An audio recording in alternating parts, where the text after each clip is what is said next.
Welcome to the All In Podcast, the show that explores how the top real estate entrepreneurs have gone all in on their businesses. I'm your host, David Morse, with my co-host, Joe Quattrucci, and I invite you to come along with us as we explore the stories of the most elite professionals in the game today to learn how they went all in and how you and I can do the same. So I just have to ask, are you all in?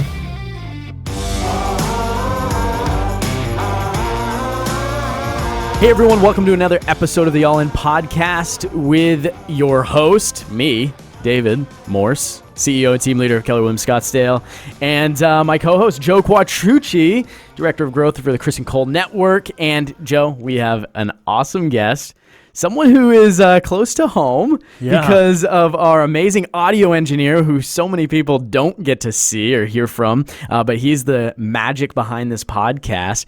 We have his mother with us, Jennice Doty, who is an amazing real estate entrepreneur that we are excited to introduce you to. So, Jennice, thank you so much for being here with us. If you could start us off by just giving a quick overview of what it is that you do right now, what business you're in currently. Okay. Well, I have a property management company in Arizona. We manage about close to 500 single-family homes and about 60 commercial properties. So, property management is a very, very busy business. So we never stopped through all this COVID. We were deemed an essential business because we have to be. So, and I have an amazing team that I want to talk about later. They're awesome. Awesome. Well, take us back. I would love to hear how you got into real estate, and we're going to talk about a lot of things. I mean, the book that's sitting on our table, if you're watching our video, we'll get to that. But take us all the way back. Did you start in real estate, or did you have a career before real estate? No, I started in real estate 40 years ago. Okay. And it was kind of by mistake. I got a job as a receptionist at a big commercial property management company. Pretty quickly worked my way up and managed office buildings, industrial parks in Albuquerque, New Mexico. Then moved to Arizona with my family, and we've been here about 30 years, and kind of took a couple years off, and then of course didn't like that, had to work. So, and ran into my business partner, Steve Chater, at a property management committee meeting at one of the local board offices. And he was looking for a property manager. He had a big team. This was back in the day when there weren't such things as teams. He had a real estate team. He was trying to do the property management himself. He just couldn't do it. He was about 85 properties, and it was getting in the way of his sales. He was number 2 in the state of Arizona many years ago for sales, so he was really, really busy. And I said, well, I've never done residential, but I think I can do it part-time out of my house. I had a baby, a baby, and so went from there. We grew it from 85 properties to like 325 properties right away. And then years later, when the office condo associations, it was kind of a new thing. It's been about 15, 17 years here in Arizona. But because of my commercial background, I kind of went after some of those properties, and we just started growing the commercial division that way. So for anybody that's listening that doesn't necessarily know the difference or isn't familiar with property management, give us kind of some of the most important differences between managing residential properties, single-family homes, and managing these commercial properties. Well, in residential, there's a lot more emotion involved, and you're dealing with tenants, usually 2 people. Right. You're dealing with the owner, that's usually 2 people, either a couple or partners or whatever. And so, you'll talk to one of the residents, and the other one will call mad because you didn't call him back and say, just talk to your partner. Like, did they not tell you? So there's that. And plus, when your air conditioner goes out and it's 118 degrees here in Arizona, they're not happy. That's a big deal. And it's funny because people think, well, I'm renting. It was like, if you own the house, you could not get somebody out as quick as we can get them out. Just so you know, it's like instant. And then commercial is, it's kind of I don't want to say more professional, but you are dealing with more numbers. It's basically Monday through Friday, work hours because it's people's businesses. some of the retail, we do some retail centers, and some of the little mom and pops does get a little challenging Emotional. sometimes. Emotional, but that's Yeah. okay. Yeah. So there is a difference. Property management in general is kind of a thankless job. Like if you think about it, you don't get calls saying, "Hey, you're doing a great job." They call if there's a problem, or an owner calls if you've spent too much money. There's never a happy call, really. Well, I don't want to toot my own horn, but I just texted my property manager earlier this week, and I said to him, "Dude, you've made my life so easy this year, and I love it. Go get yourself a bottle of wine." So I guess I did just toot my own horn. We but anyway. frame those would, like, we would literally frame that. We would somehow print it out and frame it because it is nice. And we have at our company we kind of have a unique selling proposition, I guess you would call it, because we take care of more than just the services. We provide information, education, and of course the services. But the education we provide, teaching our investors how to build wealth. And our goal is to work with their agents in building wealth as well, because we do not do any sales out of our company. We focus only on property management. And I really believe in specialization. Mm-hmm. And there's probably teams out there that have property management, and they probably have a person focusing on it. That's all I'm saying. That you've got to have a focus on it, because you really don't want a plugged up toilet call when you're on your way to a listing appointment. It doesn't. It doesn't make sense. It's like, what? So those are competing lanes. So you moved here to Arizona. You get into business with Steve Chater, and he's, as you said, he's busy doing what he's doing. So you kind of take over the property management. And now today, you said you're managing over 500 properties, residential plus commercial. So what would you say was the secret to your growth and the longevity of this management business? Well, a couple things. Steve and I have been partners for 27, almost 28 years, and that's very unusual. I mean, we don't, and I say it's because he just lets me do whatever I want. That works out well for me. That's a good partnership. Yeah, it is. But back in the day, I don't, referring to the DISC test, the DISC, I'm a DI, so I'm a direct, influencer. He is a SIC. I call him your sick. So I think those behaviors complement each other, because he's saved us from making some probably poor decisions because I was in a hurry. And on the other hand, we probably wouldn't have never made a decision because he would have researched it to death. So as far as our partnership, that's what's been great. My team is the reason for our growth, though. I applied everything. I gotten attended a lot of courses through Keller Williams, and they're not just about real estate. Those courses are about life and any business. You could have a pizza joint and apply the skills that you learn. And so I did that to property management, but it's all about finding those talented people. The lady that runs my company with me, Natalie Effio, she's been with me 20 years. And our other staff has been with us. Our team is 11 years, 19 years, 12 years. We're family. And I want to dive into that a little bit, because if I survey the landscape in real estate, team members don't necessarily last that long, right? I find that team leads have a really hard time sometimes creating a world big enough where everyone else can fit in. What do you think has been key for you maintaining really a lot of longevity among your team? Well, I think one of the things, and it's probably one of the things I'm most proud of, and it kind of just happens by default because it's the way I am, but I care so much about their families and their children. And, if they ever needed to go, families first. I don't care, if their job can wait, and I would always encourage that. And I think they respect that. I've watched kids grow up, being born and grow up through my company with the kids. So I always do little fun parties, Halloween parties and stuff for them. But that, I think, is the key. They know that we love and care about them. And they've also had a lot of opportunity for growth. Natalie started out as a receptionist, and now she basically runs my whole company, and she is head of our commercial property management.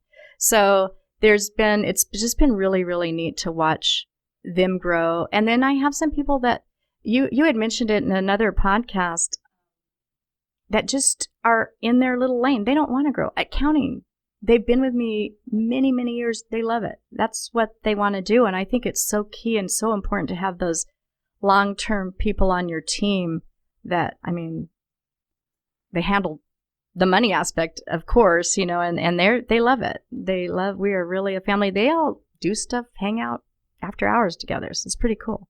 So what I kind of hear you saying is that you have this really strong internal culture because you have relationships with these people, and you can identify which ones want to grow and have other opportunities, and which ones are happy just kind of being in their own lane and doing their job. Right. And we have accountability meetings, and I don't like to even call them that. We use a 411 form process that I learned from Gary Keller. Very, very simple. But that way it's about what their goals are, what the goals for our company are, because they're both on that sheet. And then you can use those in cases too if you're having problems with somebody, because you direct it right back to the action and not the person. It's like, well, you didn't get this done or you didn't meet these goals. And it's very clear. And so that helps on the other end when you have to get rid of somebody. Right. Being tough on standards, not on people. Right. And I love that you brought up the 411, because if someone's not familiar with it, it's just such a simple tool that outlines exactly what a person needs to handle. And we do them in my team on the business side and the personal side. And it really helps you to stay in tune with your team members and really walk in cadence with them and know what's important, not just on an annual or a big life basis, but also on a monthly and a weekly basis as well. I'll bring it up. I mean, Casey, his name's already come up. Casey has started to consistently do those this year with me. And I know for both of us, it has helped us stay in sync so well. And so we'll definitely link it up in the show notes, because I think it's a valuable tool that anyone should be using in their business. Right. Absolutely. And too, I mean, and I've seen on a personal level how it's helped Casey. Like, he knocks everybody out of the way. He has to get certain things done and certain steps in, because David, he's got to report back to David. So it's been wonderful. That's so cool that you can actually see that side of the transition as well. Awesome. That's really neat. Yeah. So, Jennice, before we move on to some of the other really incredible business things that you've done, I want to circle back to one other thing that you mentioned with the property management, and that is that you actually want to help your clients, the owners of the real estate that you manage, become better investors and work toward their goals. And I think that's something that probably a lot of management companies maybe don't do. They just manage the properties and kind of do that one thing. Talk to me a little bit about how you're able to retain these clients through adding value like that. Well, yeah, one of the things that we do, let me say something first about working with an agent. We have so many agents that refer accounts to us because those agents know they will get them back. We take good care of their client until it's time to sell, and then it goes back. But we help educate the agent as well as the investor. We have a analysis, it's a property analysis spreadsheet. So if you're an agent and you're identifying a property for a potential investment for one of your clients, they can call one of our property managers. We'll tell them what it really will rent for, not what you're going to find on the multiple listing service. Right. We don't even put our properties on it right now. They're going like in days. So they're not even on there. So we can get them, so before they close, they know. But it gives a before and after taxes return on investment for them. Because people don't realize what a huge investment real estate is, and the advantages, the tax advantages. So we can actually go into that with them in a little more depth. So that's another thing that we can have available, is that spreadsheet that I can put available. Well, fantastic. We'll definitely take it. And that sounds like a perfect segue into the book that we have in front of us. David, what do we have here? Sure thing. So, I mean, every episode, Joe, obviously we ask people these, prolific real estate minds that we have on our podcast, what the most impactful books in their lives are. And one of the ones that comes up all the time is Millionaire Real Estate Agent. And a lot of people don't realize that that's just the first in a series of books. And one of the reasons that we were excited to have you on, Jennice, is because of your instrumental writing of the book Hold. Walk us through, how did that come to be? And, what has that experience been like, being a best-selling author of a book. Well, I'm very famous for writing a really boring book. Don't read it before you go to bed if you did. No, it was such a huge opportunity for us when Jay Papasan came to us, Steve and myself, and said, would you be willing to do this book? And Jimmy and Linda McKissick. They have a great story, and the stories are in the book. And it was like a 4-year process, and it was cool. We had a whole writing team. Like, we had a ghostwriter, and they would interview us for like 3 hours at a time, and McGraw-Hill printed it and stuff. So it was really, really neat. It's the last book in the series. There was MREI, Millionaire Real Estate Investor, and then there was Flip, talking about flipping, and then Hold is the last of the series. And in MREI, Gary wrote that book. Gary Kohler wrote that book. He wrote the foreword. If you don't do anything, read the foreword in it. It is awesome. And it was a letter. It's basically to his son that it's the story of money. It's really, really neat. So here's how money works. Here's what it's about. Here's how you use it. So it's kind of what he wanted to leave for his son. Hold, when we wrote Hold, it's just a basic, like, if you wanted to go out, person on the street, and buy an investment, here's what you need to do. It talks about how you identify what your criteria is, how to get financing, talks about property management. It has steps to grow in the back. Although we recommend don't do it yourself. Get your team. Find an agent. Find an agent that knows a good property manager. Your CPA. If you get a CPA that doesn't believe in real estate, they have no clue. Right. So it's like getting a financial advisor that doesn't own any real estate. It's like not a good deal. So we recommend getting your team. And so when we wrote the book, we went on tour for like a year. Jimmy and Linda went one way. We were getting the book out, and Steve and I traveled all over the country. Portsmouth, Maine in January. Whew. Oh, yeah, I'd love to go there sometime besides then. You definitely should. But it was really neat, and we do there's a seminar you do on it, a whole seminar, and the MREI also has a seminar that's available free. I know it's on the Keller Williams website for Keller Williams agents, but it is so powerful because you hold a seminar. A lot of agents do it. Invite their clients. Don't just invite one, invite them all. And then there's like this competition thing, and it talks about the advantages of investing in real estate. And it goes into detail. And the beauty of it is those PowerPoints are already done. Mm-hmm. People should be teaching it in their office. I mean, it's really cool. Both of them. I just did a one at the Keller Williams family reunion last February, and that is on there, and it's awesome. And these aren't branded Keller Williams. You any agent can get them and teach them to their clients, or like a real estate office could teach it to their agent, because it's huge.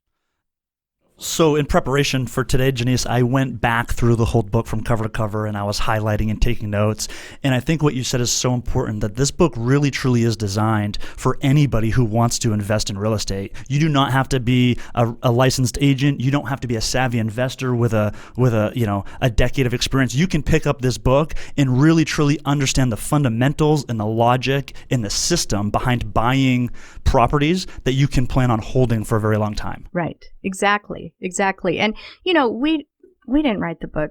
We don't make money on it at all. However, we wrote it for agents. It's a great calling card for an agent to give their client. Read it yourself and say, here, read this and let's talk. It's just another way to reach out to your database. It's pretty cool. And, for $10 a book, you can buy them by the case or something. It's a great gift. Definitely. So I want you to talk. So many of our listeners are agents, and whether they've been in the business for a long time or a hot second, I hear all the time that, I want to invest in real estate eventually. And it's so interesting. The way that it usually is phrased to me is, I'm getting into real estate and I want to make enough money so that one day I can invest in real estate. And anytime I hear that, I kind of cringe a little bit. When you hear someone say, I want to get in real estate to make enough money to invest in real estate, what would your response to them be? Well, I mean, you could wait forever, depending on how successful your real estate career is. Also, there are so many amazing, we actually go over it in the book, to get money. I mean, you could call me. If you find a good deal, I'll partner with you. There's people that are lending hard money, and I'm not talking like at 8%, I'm not talking crazy money that you could borrow to help with a down payment. You can use your real estate commission as a down payment, and then, you know, refinance and pay that back. But there are so many ways to get into it now when you don't have to wait. And especially I encourage younger people, because, man, if you can get you can get financing at 2.3% on a 15-year note right now. You'll have it free and clear. It's incredible. And they're cash flowing already anyway. The opportunity. Yeah. It's huge, and it goes by so quickly. And that's why it's hold. That's why it's not flipping. Flipping is great. It's a business, and it's great for cash flow, but it is not investing. So there's a difference. And I would encourage them, talk to people, because there are people out there that would love to go into partnership with you on and that. I think that's what I want agents to hear and to expand their mindset on, is that, and we've said it before, Joe, like if the deal is right, the money is there. And so I want you, and we had another episode with Zach Keeps, a local investor, and he talks about this like two-hat mentality of, am I going into this as an agent? Am I going into this as an investor? Or at different points in the conversation, I might switch those hats out. And I just want more and more agents to realize that you don't have to wait to invest in real estate. There are ways to get into real estate, and do it as early as possible. I think that's one thing that I've learned in my life, and am learning at an even a higher level as I continue to progress. Joe is as well. And I really think that what you're saying and what you say and hold, it just really expands on that fundamental principle. Right. And they need to get to know a good property management company, and build that relationship, because we're the first to know when a property is going to sell. And a lot of times the tenants are like, no, we don't want to move, And if we had an investor that would take that, the tenant would stay. There's nothing better than getting an investment with Tenants cash flow in place. immediately. Very good to know. But that's, there's, being a real estate agent, you do have a little more resources. You do know when things are coming available before the general public, so to speak. So, yeah, jump on it. Now's a great time. So take us back, Jennice. You're in Arizona. You're building TCT Properties. You're building this property management company, and at some point, I understand you decide to start buying Keller Williams franchises. And I understand you've owned several in the greater Phoenix area. So what led you to decide to do that in the first place, and what has that experience been like for you? Well, okay, going back 20 years, the Southwest region for Keller Williams was really, really booming and growing. And my business partner and I, he had gone to dinner with some people telling him about Keller Williams. He's been with another company for like 19 years. And we were with that company at the time. And it's like, okay, there's nothing left. Like, he's been in this business. He'd been in already 20 or something years. And it's like, what am I just going to retire? When he talked, when they talked to Keller Williams, talked to him about profit sharing if you choose, and things like that. He's like, anybody in their right mind should go for this. Well, then he leaves, and of course he gets buyer's remorse. And he's like, nah, I don't want to bother. It's too much work. I'm like, no, we need to do this. We need to do this. So we did that, and on purpose we broke TCT out as a separate entity, because I didn't want to be Keller Williams Property Management. We get referrals from agents from all different companies. So we didn't want to be like in that office. And so the opportunity came up, though. And this is what's so great about just being entrepreneurial and business. You can own a real estate company and still be the broker of another one. It's okay. It's legal and it's allowed. So we had 5 market centers. My timing was great. Steve and I bought these, I think we closed on some of them in like August of 2008. It was the worst time ever. Worst timing, and still such a great idea. But we wound up, and which needed to be done, a lot of them folded in and merged together. And I think now I think the dust has settled now, and we have the right amount of franchises around the valley. But in joining Keller Williams, being able, we were lucky enough to be, because it was so long ago, Gary Keller had a mastermind group of about 12 people. Wow. And we would go once a quarter, just these 12 people, and meet with them. And Gary's all about the agents. He still is to this day. Mm-hmm. He is only focuses on agents. And so we would meet with them, and, this is where I learned like all the lessons that I applied at our property management business, because he taught the 6 perspectives, which talks about all the different disciplines, in your business and personal life. Again, none of it has to do with Keller Williams. It's all just about life. And so we wound up being able, I got exposed to all of that wonderful, training. And at the same time, the company was growing. The first Keller Williams family reunion I went to, there was like 2,000 people there. So you can imagine now there's 20,000 or 15,000. But I met people from around the country, and that was what was really neat. We would have these mastermind dinners before that was a thing. And so once a quarter, we would meet with people from all over the country and share ideas on how to build our businesses. So I just gleaned everything I could from those experiences. And so it's just, it makes life easier, not having to reinvent the wheel, so to speak. And so the systems are available, like I say, really to anybody in any business. That's fantastic. There's so many business principles in MREA. You named the book from KW, or the course from KW, and it really has. It translates into any business. My wife's in the creative industry, and like she's taken models out of MREA and applied them to her business to grow it. And people would think, a photographer, like what in the world? But it just makes sense. It's just good business practice. Right. And so if you're an agent out there like that desires to run your sales like a business, there really isn't anything but any better resource for you. No.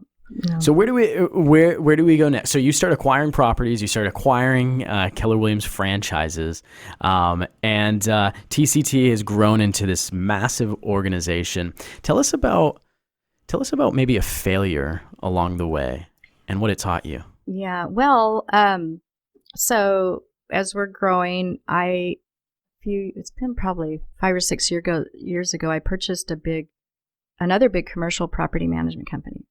It was like the most amazing thing. Their numbers mirrored mine. We did due diligence for several months. It was a big deal. So, as it turns out, long story short, a lot of those properties were going away, and we weren't told that. So we wound up going from, supposed to have X amount of properties down to probably less than half. And these are big commercial properties, and they were already in the works to leave. So it was kind of a shady deal. Anyway, we lost quite a bit of money on that and learned so much, though. I learned if I ever buy another business, I would go in and pretend I was going to just have a role like president or just work there for a while, because you start finding out things the second you're there, that you didn't know. Even in all the fancy due diligence we did not find out. So I learned that lesson. But the other thing, it's kind of neat because the properties that we acquired, our property managers kind of had to learn some different skills as far as some of the like CAM reconciliations. Those are common area maintenance charges, and on shopping centers and office buildings you reconcile every year. And anyway, it's a long process, but they learned a lot. So we implemented a lot of systems and things. So you always try. I was so bitter and so upset and so sad, but you try to find the good out of it and what you learn out of it. So yeah, it was epic failure. I was talking to Casey before you came in today, and I was just kind of asking him some general questions about you. And one of the things I kind of picked up on is that while you're dealing with all these different real estate businesses and companies and growing these things and investing, all the while you're also raising a family this whole time. Casey's one of 3 children that you have. Yes. So tell us a little bit about that family dynamic. And, one of the things we talk about with our guests a lot is this idea of balance and work and life. And so what was that experience like for you? How were you able to do both things simultaneously? Well, there is no balance, as you know, it's counterbalance. Right. And, I hate to date myself, but back in the day, You are young, Jennice. thank you. Yes. You look great. Thanks. No, I have 3 children. I had 2. Casey's 38 years old. I can't believe it. So, but back in the day, my husband was helpful with the kids, but they didn't go home and cook dinner it was just not done 40 years ago. I don't know. I never thought about it. So, you'd go cook dinner. Is it done now? Oh, no. Oh, yep. We're going to put you on the spot here. Uh-oh. But, you couldn't go pick up. Well, not that we had money, but you couldn't go pick up pre-made food. It was weird. You'd buy a chicken and you'd have to literally cut it up to cook it. It was, I think back, I wouldn't do that today. Like, no, just done. I'm not doing it. Yeah, hit Taco Bell. But I think the main thing is when the kids were old enough, I talked to them a lot. And we were lucky enough to have family watch the kids until we moved here, and then they were older. And Casey is not a great babysitter. I left him with his younger brother when he was a baby, just for I'm going to go to the grocery store, and I came back and he's holding him out front, and his friend is squirting the baby off with a hose because he had pooped his diaper, and it's like, you can't do that. I feel like this could be a movie scene. Oh my gosh, it was crazy. So yeah, but my daughter, poor thing, she had to babysit a lot. She was really good. So anyway, I think the main thing was all my kids played sports. My daughter for a little while, but Casey and Lane both played baseball up through high school and Lane through college, and I don't think I ever missed a game. So I just made quality time when I was with them. You still have to do all the mundane things. And I'm sure I did a lot of probably not yelling and stuff. However, we spent a lot of quality time when we had the time. And I think that's important. They're not going to remember if I cooked dinner, but they'll remember that I was at all of their games and the fun we had, and things like that. So I think it does get hard. And I think involving kids at a young age, I actually wish I would have done it more in your business and explaining to them how things work, or we own that house right there and it's bringing us money, and someday you're going to get a rental investment, or bring them to work to see what you did. I'll never forget one time my youngest son Lane went to they don't realize what you do, they don't see you in the same light. You're just like mom, and it's so going to the conventions, the real estate conventions and stuff. So I took him one time with me. He was 17, and Gary Keller had agreed to meet with him and just for an hour at lunch and, talk to him about life and things like that.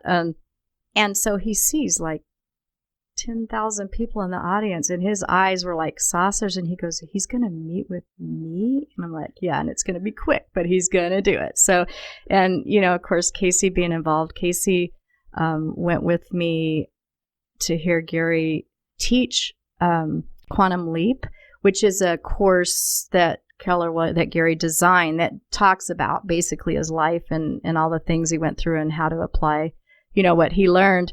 And I took Kirby, my daughter, with me to hear Mo Anderson teach it when she was here in Phoenix one time when she was 19. So it's interesting to hear what your kids get when they attend events with you at the different age groups. So I love this whole idea about getting your kids kind of involved or basically giving them some education around money and how money works at a young age. I don't even have kids yet, but as I think ahead and start planning for my future family, I definitely think that's something that I want to be very intentional about is having my kids understand how money works and how debt works and how leverage works, even if they decide not to get into real estate, just understanding money, because I think it truly is a skill that people can learn. And when you understand how money works, whatever business or whatever industry you're in, you can use that to build the life that you really want to live. Right. And we know it's one of the biggest problems in our society today, money problems. Yes. I mean, it's the reason that marriage is shipwrecked. It's the reason that families and partnerships break apart. I mean, money is an important thing, and if you're not teaching your kids about it and how it works, then You're probably Right. not setting them up as well as you could. Well, and one of my passions is young people and teaching them life. And so Gary Keller donated a bunch of money one time to Baylor. He graduated from Baylor in Waco, Texas, and all he asked in return was to teach a class to the entrepreneurial class there, and it was called Quantum Leap. So he redid it and kind of changed it up so it'd be more applicable to the younger generation. And so I asked him years ago, I said, could I come watch you? I want to do this. I want to do this. And so he said, sure. And he, at that time, he was actually busing the whole class to the Keller Williams International in Austin. So these kids would ride the bus. He didn't go there. He would bring them there. He's anyway, known for that. Bringing people to him. Yeah, Love it. Family first for him. So he was never away from home much. Anyway, so he designed Quantum Leap and for young adults. And so that's one of my passions is teaching that. And there's no better way to and what a gift to your clients. And we've had a lot of events at the market centers and different real estate offices where the kids come and it's a whole day thing and they're committed, but it teaches them how to come up with a mission in life, whether it's temporary or permanent, save the whales or whatever. At least it's something. We teach them how to set goals. We teach them how to use their 401 to be accountable to the goals. So by the end of the day, kids are so lost when they leave college a lot of times, or high school is like, good, you got your diploma, go, and it's like, do what? So it has been so amazingly transformative in some of these young people that I've taught. It's like, oh, there's hope for our future. These kids are so smart that it's really, really neat to watch and teach that class. So kwkc.org is the website. Again, and anybody can get certified to teach it, but you're giving back to the young people and even people without their own children. We're encouraging to learn the course and teach the course. And the goal is to get the younger generation teaching it because they're much more legit than us old folks. So I don't think so. But so what is next for you in TCT? Have you transitioned, solely to focus on Quantum Leap and teaching that, or do you have a grand vision for the next several years for TCT, or what's next? Grow. I am so blessed. Because I have such talented people, I feel like I am sort of semi-retired, and my role is growth. And we've acquired some other property management companies. That's the best way to grow, and these onesies and twosies at a time. So my focus is on that. And a lot of times agents will make the mistake of telling their clients that they'll manage their property for them because they did such a good job, finding the investment. It's like, no, please just say no, because you have no idea what you're getting into. There's so many different laws and so they'll get 25 or something, and then they're like, oh crap, what did I do? So we'll buy those, we'll purchase those. So we're growing. Commercial is growing like crazy. We actually had to slow down a little bit just to keep up, be able to provide the service. So growth is big for me. I'm so excited that all three of my kids have worked in the business. Casey was the worst at property management. He would tell a tenant, he was an assistant for a little while, he would tell a tenant, well, your rent's due on the 1st, but actually you have to the 5th. And then there's this process. Like, shush, just tell him it's due. What is wrong? But it's Casey. He loves people. Hated it. That he wound up filling in at the front desk at a Keller Williams office for us for 2 weeks one time. And then he started kind of helping out with the technology, and he found his passion, so I'm so glad that he's involved in the real estate world, even though he's not an agent, but he loves what he's doing. My daughter, Kirby, has been with me 7 years, and she's a property manager, and she'll probably take over the business. Both of Steve's sons, one's a pharmacist and one's a fireman, and they went their own way. And then my youngest son, again, worked there a while, and he's like, this is not for me. So it's nice to be able to not, because we would have just sold it. I don't know what we would have done, but now it's like family legacy, so The legacy, right? that we talk about. We're very, very excited that she's involved with that. That's fantastic. Well, I think it's time for us to transition into the last segment of our show. Mm-hmm. The one that we do with every guest. We love it. 3, 2, 1 action. Three rapid fire questions that we ask every guest.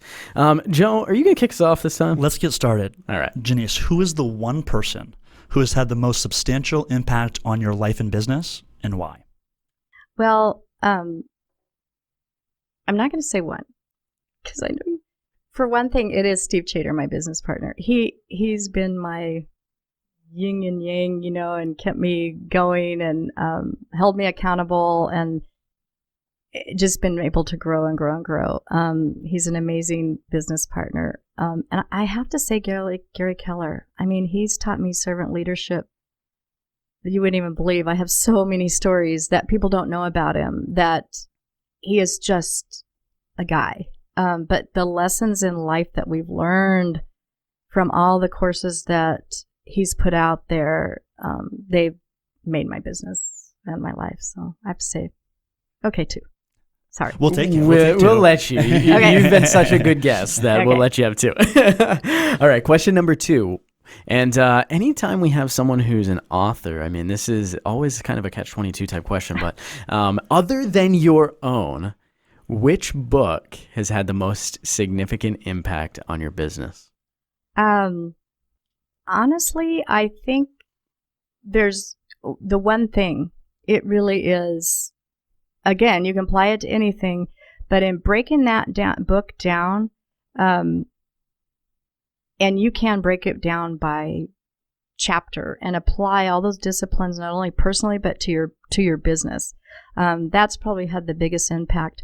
I am rereading. Of course, I'm an avid reader. I read everything, but I'm rereading Cash Flow Quadrant by Richard Kiyosaki, and boy, it's really you can't read it. I think I wrote it like 12 times. So probably those, honestly, the one thing.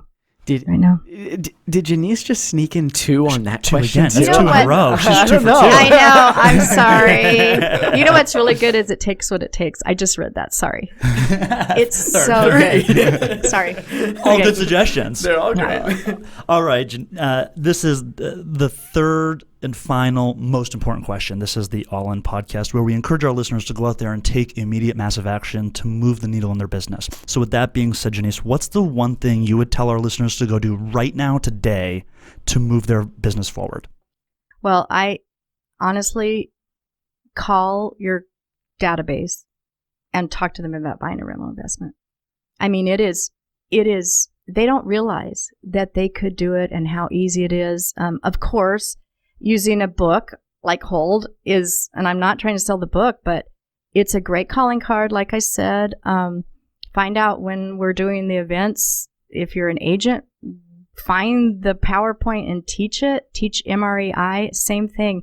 You can generate a whole, and working with your clients as investors, it's like you can just go and repeat, and you're not having to get new clients necessarily. So it's something so easy they can do. Let me sell the book for you, because number one, I think this is an incredible book, and number two, what a great idea. What a great way to add value to your sphere of influence, a conversation that we have constantly. Pick up a dozen or 24 books and send them in the mail or hand deliver them with a card. What I want the agents listening to understand is you don't have to be a real estate investor. Your clients don't have to be a real estate investor to decide to start investing in real estate. This could be a very practical option for a lot of families out there who want to build some additional passive income in equity over the long run by picking up 1 or 2 properties here and there. Right. And you could be the person that delivers them the book that gets them to that end goal, even if they don't realize that's their end goal. Definitely. Right. Definitely. Right. Jennice, this has been a lot of fun getting to know you better. It's a long time coming. I've been wanting to meet you for a long time, and I'm just really excited that everyone gets to hear your story and take action based on the massive success that you've had.